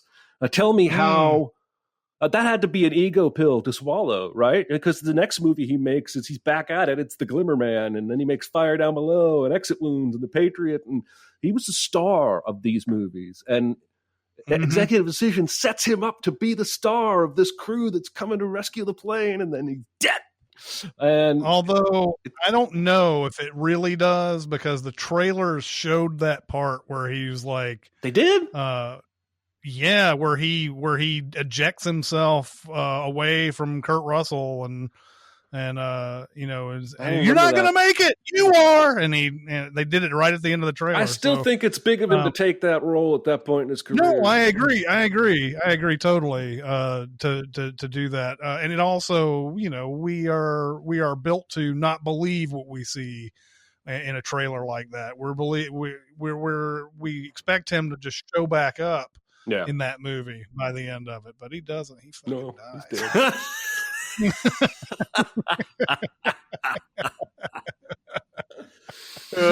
I'm going to piggyback on Django Unchained, and one of the most loathsome villains is Calvin Candy, Leo DiCaprio's character in Django Unchained. Yeah, and it's weird because it's been so giffinized. You had my attention, or no, you had my interest, and now you have my attention. And like, him raising the glass and everything, that character is absolutely irredeemable and loathsome. The stuff that he does is just absolutely unforgivable. From his intro until the way he treats Kerry Washington's character, it is hideous, and I'm glad he's dead. To paraphrase Jack Nicholson, I'm glad you're dead. But man, but I'm trying to figure out if he'd ever been a villain before this movie.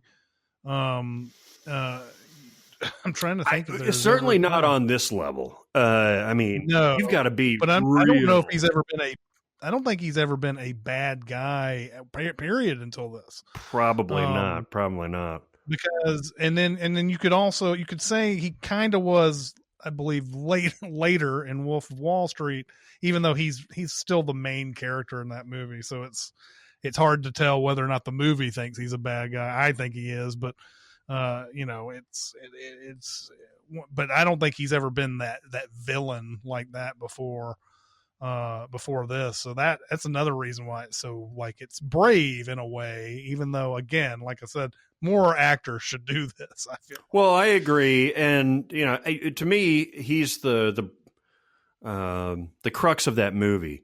This movie is so controversial that this was Will Smith was offered this role, right, of Django. Yeah. And he turned it down because it was a little too raunchy and a little too controversial. So somebody as A-list as Leonardo DiCaprio taking certainly the antithesis of Django, taking that role and killing it, is a commitment that God bless him. I commend him, even though that character deserves to die, and I hope he burns in hell. Yeah, it's funny. The Jamie Foxx. I saw a video of him talking about what Tarantino was like as director and everything, and saying that it was one time where he had to pull me aside and kind of yell at me or whatever. He's like, we got done with a take, and he's like, Jamie, come here. And he goes to like a private room somewhere, and he's like, you come in here, you're just too cool, man. You're just like, you just drove in your Porsche, and you've like got, you come in here, and you're like, you're too Jamie Foxx for this. Like, we need you to be somebody else. You're too Jamie Foxx. And I do want to mention one of my favorite villains. I know you don't love this movie or even like this movie a lot, but Philip Seymour Hoffman in Mission Impossible 3. Like, his character is so built up by the time we meet him. Like, he's the most ruthless person ever, and we can't find him, and that kind of thing. And what he embodies is basically that bad. You know how you build up villains, and like it turns out to be Hilary Swank or something like that, and it's like, oh, who cares? His character... It was Kiefer Sutherland all along. Once he gets on the plane, and he's, by all intents and purposes, he's caught. And he's like, "What's your name?" And I'm gonna hurt you, and I'm gonna hurt your family. And like, even when like he's held out of a plane, you're like, "This guy is way too dangerous for any of this to be happening." And it's so good. He's so good. He's awesome. You threw me out of a plane. You threw me out of a plane. God, it's so good. Anyway, so that's my commendable villains. Good call. What actor/celebrity has the best cameo resume? Well, I know why you like it. You stole the best answer. Yeah, I think you guys have already written the best one, but going back to Samuel L. Jackson again. This guy has quite a few in his resume. Now, I'm cheating a little bit because he wasn't famous when he was in Coming to America, but that's a cameo. Goodfellas, he's got a cameo. He is the DJ in Do the Right Thing. But then later on, we see him in Out of Sight at the very end of that movie, in the wagon that George Clooney's in. He's obviously, one of the best cameos of all time is at the end of Iron Man, telling him about S.H.I.E.L.D. And everything. So he's got quite a few, and of course he's in the Other Guys for a brief moment, which is one of the funniest exits from a movie ever. So he's and there's probably some I'm not even remembering because he's in 200 something movies. He's essentially a long cameo in Deep Blue Sea. Yeah, kind of, yeah. It's true. I feel like there's a couple more that are just. There's definitely a couple. Oh, he's at one Kill Bill Volume 2. He's the piano guy. Yeah, that's right. In the church, right? Yeah. Just before Carradine comes in with all of his mates. His mates. You sound like you're from London. That's right. What you got, Jeremy? You stole the best answer, so it's the best one. I know, you bastard. So I'll go with Scorsese. Just because quiz show would be enough for me to argue his place on the list just from that one single cameo. Rated quiz show. He loves to cameo in his own movies, but not in ways that are quite as in your face like M. Night Shyamalan does, where he's more often like the voice or photographer in the background, or the passenger and taxi driver. He talked about that, I think, last show. But he's in Age of Innocence. He's in The Grifter as a voice. Does a lot of voice work. He was a dispatcher in Bringing Out the Dead. And I think that's probably my preferred. I think Hitchcock did a lot of background cameos as well, whereas M. Night seems to write characters that have dialogue and don't necessarily belong in Glass. Well, Hitchcock would also try to get it out of the way in the first 5 minutes too. Oh, I didn't know that. Another big thing was he knew that people would start looking for the cameos, so he just started doing them in the first 5 minutes. And you're like, oh, there he is, and then you can watch the rest of the movie. Scorsese's also a cameo as himself in Entourage. Yeah, Oh, that's true. He calls Vinny. The quiz show one though, where he's playing the Geritol executive and everything is clearly his best all time appearance in a Taxi Driver is definitely that, but when he's like, "Ooh, what a grueling line of inquiry," and he tells the lawyer, he's like, "Hey," he tells his lawyers, "Would you please leave the room? Just take this and leave the room, please." And then he just goes and tells Rob Morrow, like, "Yeah, of course I knew all this shit was going on. That's an insult to even think that I wasn't." Mine is the best. Matt Damon. Okay. Mm-hmm. Euro Trip, Jersey Girl. He was also in Entourage. Well, most of the ones that you're thinking of are recent because he's been in a ton of those. That's true. Things. Happy Feet 2. He is one of the Krill with Brad Pitt, which is so crazy. Interstellar is a long cameo, but that's a cameo. Yeah, I would say that's a cameo. And that was a well-kept secret, too. Like, I didn't know until a couple of years later on.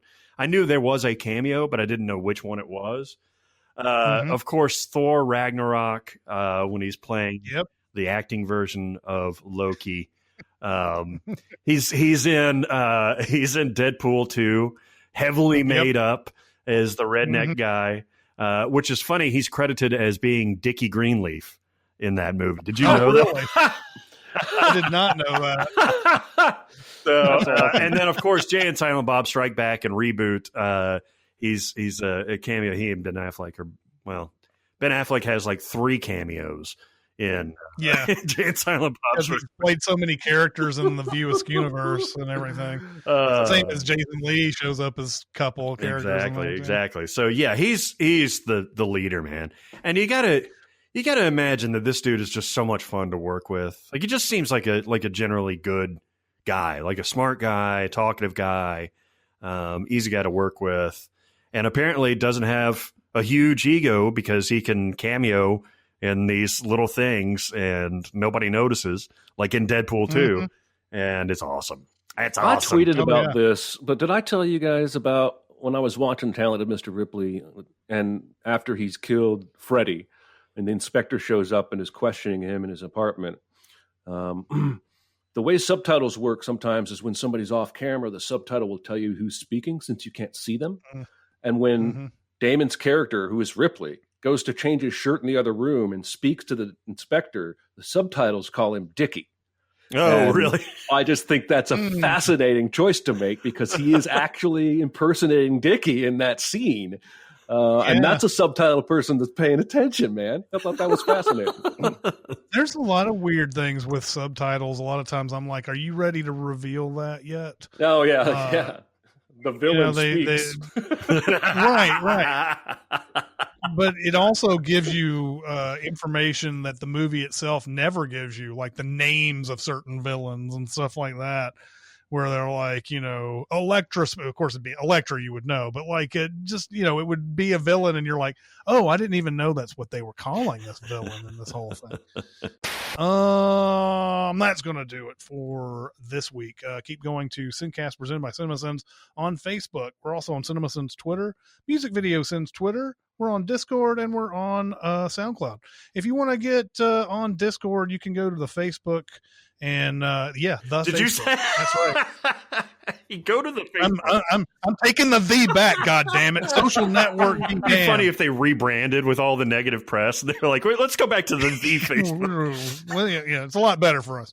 But no, go to Facebook and private message me. I'll give you a link to Discord if you want to get on Discord. That's going to do it for this week. It's Chris Atkins and Jeremy Scott and Barrett Sher. We'll see you next time. Thanks for listening. Comment on our episodes on our SoundCloud page.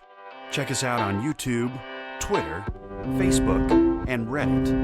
And be sure to visit Cinemasins.com.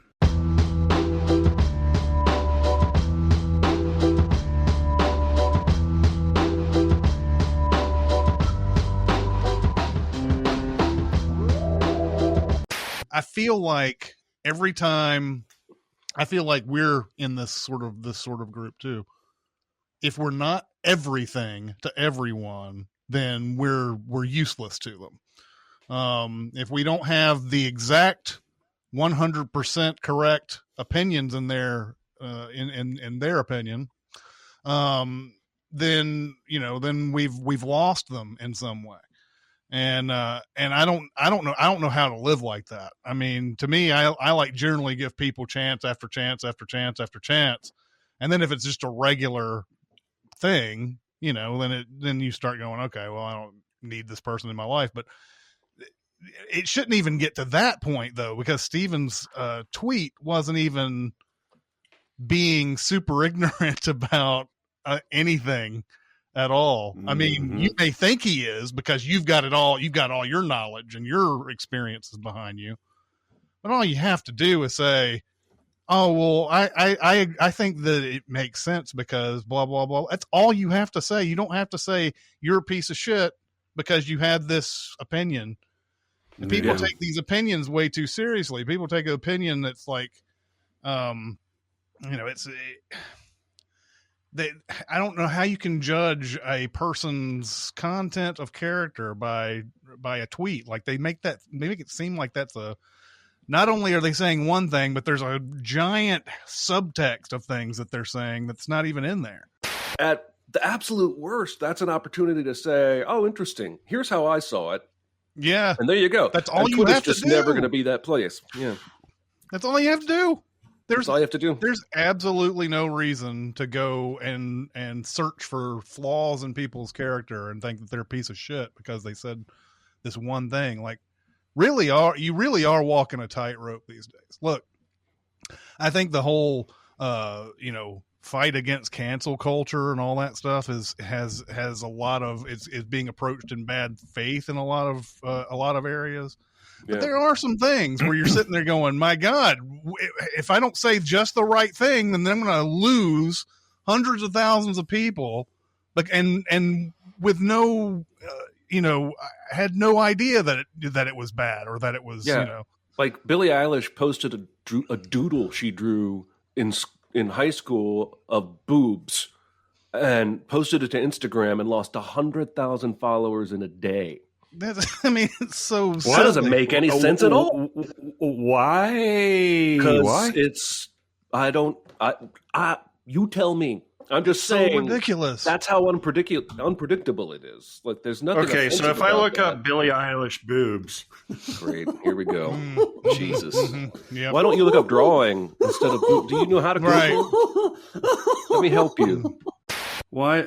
I don't understand why that would. Maybe they're conservatives that liked her music and followed her, but are scared of boobs. No idea.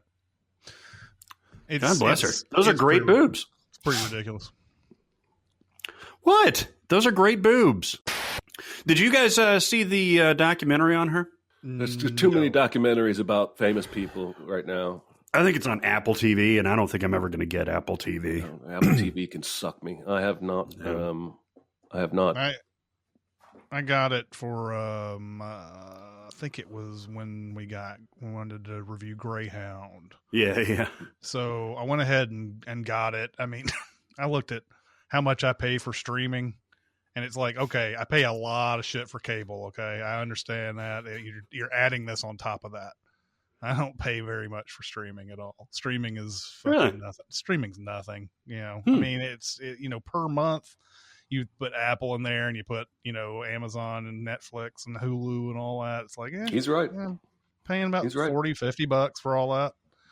Yeah. Not a big deal, but Apple TV, I would say it's not totally fuck this. Ted Lasso is a really good show. Yeah, that would be the tipping point for me, I think.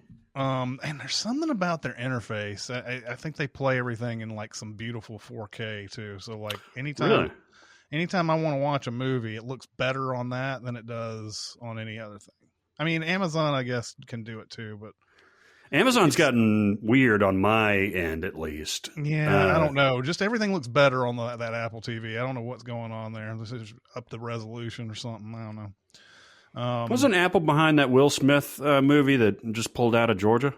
Yes. Yes. Anton Fuqua and Apple. Oh, that's right. Yeah. And it looked like an interesting movie, actually. Mm-hmm. Yeah, fuck Georgia, man. I mean, fuck the politicians in Georgia, not fuck Georgia. Yeah. Get it inside me so that I got can, you know, get it inside me. And you know, it's what is that movie where dude's like, "I want you inside me"? It's basketball. Basketball. That's right. Yeah. So, I mean, this is not nearly as important, but it reminds me of like Regal used to do things where they would be like, "We want you to pull this trailer off of a movie," and you'd be just like, you're sitting there going, "Fucking why?" That's a pain in the ass. Yeah. I mean, and when it was 35, it was a super pain in the ass to do that. Oh, really? Yeah. Like you had to snip. You'd Yeah, have you to gotta find mark it. it. You'd have to find it in that big, huge. I mean, it's in the center, but you go in around the center, and you got to go through the trailers, and like, you know, snap a splice, find the other splice at the end, and cut it, pull the trailer out, and then resplice the shit back. And you got to do that in a 27 plex. You got to do that 10 or 12 times. Oh yeah, fuck that, man. And you know, it's not like you have great lighting or anything like that. So you're sitting there trying to look for it a bunch of times. You got to, and also when everything was written on a sheet, you didn't have anything, you didn't have a computer to go to find out where these trailers are. You have to go to each sheet and go, "Oh, I see that it's on this one," or whatever. And sometimes people would fuck the sheet up and it wouldn't be in the place where it was supposed to be. All that. Christ. I mean, it's just a fucking nonsense. And you sit there, Regal's like, "Yeah, we need you to pull this trailer off." Just tell us the goddamn reason. What is that going to do to anything if you tell us, "Oh, we had a disagreement with this company," or "we saw a dick in the trailer and we don't want anybody to see that"? I mean, just tell me what the fuck it is. The old trailer dick. All right, everybody, welcome to the Sendcast. This is Chris Atkinson from Cinemasins, joined as always by the voice of Cinemasins. Oh, fuck me, that's been a while.